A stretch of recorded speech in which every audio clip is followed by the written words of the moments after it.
Has this ever happened to you? All you want to do is water your tree, but instead, the soil rejects your request harder than Jenny did when you asked her to prom. It just ain't happening. The leaves are even starting to show signs of neglect. In this case, I'm not going to wait until spring. I'm going to repot this tree in the winter. Not only will it be better for the tree, but watering will be better for me. Hey, that rhymes. It's hard to tell from this low-quality, grainy video, but even though I watered this tree the day before, and then again for this video, there are still parts of the soil that look dry.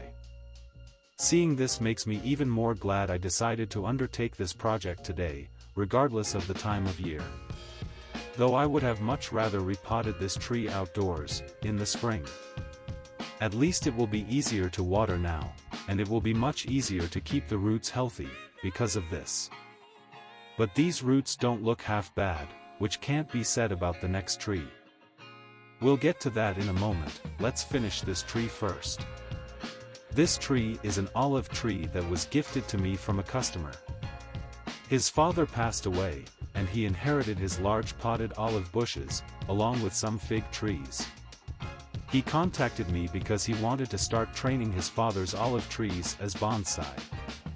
He asked me if I would be interested in helping him, in exchange for one of his father's olive trees. Of course, I was honored to help. So this tree is special to me, even though there is still much work to be done with this tree styling.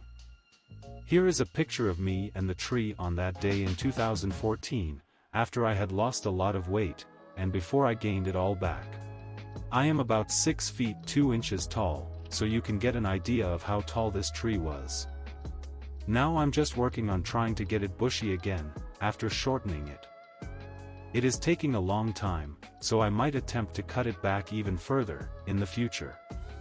I haven't decided yet. I'm almost done now. I'm just packing the soil around the roots. I'll keep adding soil and packing it in until it feels solid enough.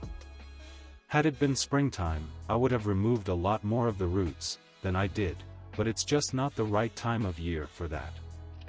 But it will certainly be nice to be able to quickly water this tree, instead of the long, drawn-out task that it had become.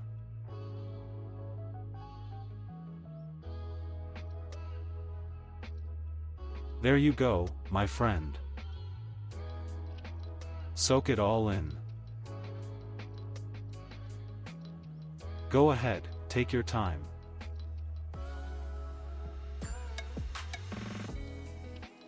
I bet that felt nice. For my finishing touches, I'm just going to clip these roots that are too high. If I wanted roots this high, I would just take them to a Snoop Dogg concert.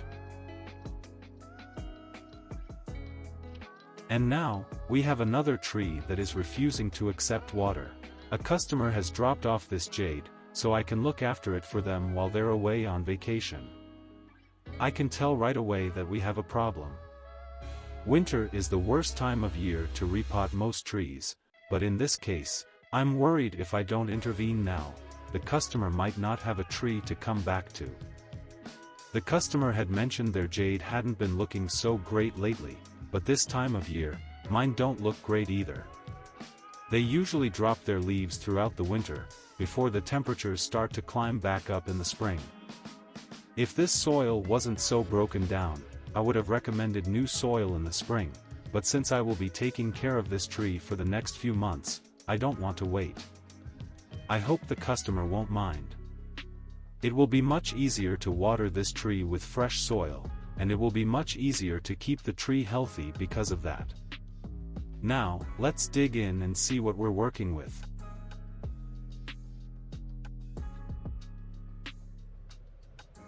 The diagnosis is not great. The roots fall off the tree like they're made out of wet toilet paper. There's not much left, but there are still some healthy roots, so I'm not overly worried. But the roots were definitely in worse shape than I had hoped. Winter is the worst time of year for a tree to become unhealthy, but at least with new soil, proper watering will be possible. I don't usually wire my trees into the container, because there is usually no need to.